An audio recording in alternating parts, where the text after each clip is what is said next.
आज की क्लास में जो टॉपिक है हम लोग स्टार्ट करने जा रहे हैं that is double fertilisation. Topic is double fertilisation. Double fertilisation. अब ये प्रोसेस है double fertilisation. Double means twice, यानी कि यहाँ पे फर्टिलाइजेशन जो है इस प्रोसेस को या फिनोमेना को 2 टाइम्स होते हुए देखेंगे आप। ठीक है, डबल तो है ही। फर्टिलाइजेशन मतलब फर्टिलाइजेशन भी 2 बार होगा, फ्यूजन भी 2 बार होगा, ये सबसे बड़ा क्वेश्चन है ना।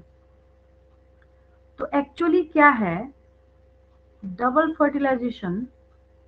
Double fertilisation, double fertilisation